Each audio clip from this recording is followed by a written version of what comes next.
There are two things that are inspiring me right now. For a long time, I had wanted to write books. This was the best way to package up my ideas and present them to other people. If you were an author, then you were almost automatically an expert. But in 2007, this changed. I had spent years training myself to write better. And at this stage, I had written 5 books. I am Al Gore. I used to be the next president of the United States of America. But when Al Gore won an Emmy for his documentary An Inconvenient Truth, the goalposts changed. Making Movies was the new book. If you wanted to showcase your ideas and engage people in them, then you needed a movie, not a book.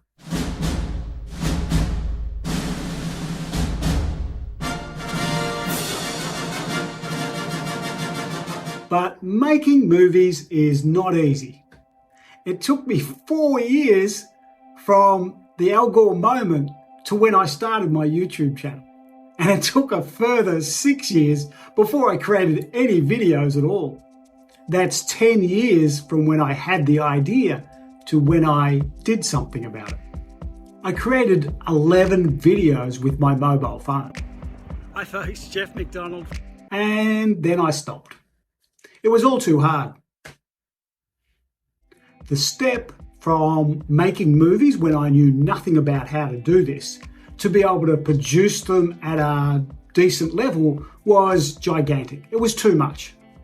For instance, I thought at least because I could write books, then writing scripts would be really easy. But as it turned out, writing books is like writing in English, but to write a script, I effectively had to learn how to write in French. Then there is the whole production of setting up lights, setting up cameras, setting up shots.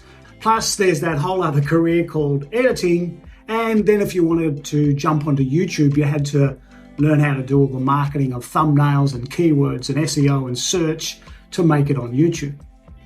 And I didn't know how to do any of this. So I did what any sane person would do. I quit. I ran away and went back to something I knew how to do, which was writing books. So I wrote 5 or 6 more books. This was easy, or relatively easy, and it was comfortable for me because I'd already developed the skills and the know-how to be able to produce a book. But easy is boring.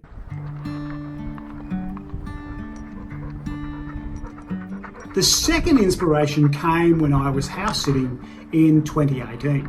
I'd been travelling around Australia and living in other people's houses, looking after their dogs while they were on holidays.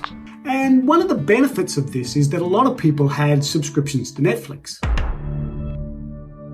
And this is where I found Chef's Table.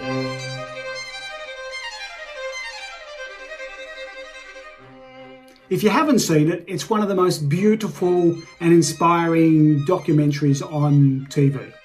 Each episode focuses on a single chef.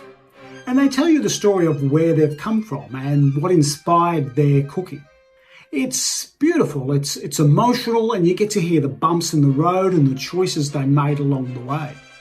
And I love this so much that it really inspired me to want to tell similar stories about myself and the things that I create, but also about other people. The pandemic was a big breakdown for a lot of us. I lost my dad, I lost my good friend Mike, I pretty much lost my business. I lost my lifestyle because there was no more house sitting. So it wasn't great. But with it also came opportunity. While some people made sourdough bread, I started finally making videos. It was 14 years after I originally got inspired by Al Gore's documentary. And when I say movies, they were more like videos. They were more like me teaching somebody how to do something rather than me telling a story. And there was so much to learn. The first one took me 6 whole weeks to produce. Location, independent lifestyle design. What are the 7 most important things to consider? I did a review of this recently and I came up with at least 12 different skills that I had to develop to be able to create videos and movies. If I'd known it was going to be so hard, I probably wouldn't have even attempted it. But here we are. 2 years later, I've made 100 videos. I feel like I've done my apprenticeship now. Best of all, I'm starting to make mini movies like this one, where I'm telling a story. Or better yet, really you tell stories in books, but you show stories in videos. And I'm not sure whether I'll ever write another book. I might, I'm not saying never, but right now my focus is firmly on making movies. But the biggest shift I've made, and the one I'm most pleased and excited and inspired by, is that I want to make stories about the things that I am creating, which has a double whammy. I kind of am excited about making the movies and the videos and the stories, but it also forces me. Now I actually have to create things, and it gets me to come back to my roots in art and design. And it's forcing me or inspiring me or encouraging me to actually make more art and more design. And that's pretty exciting.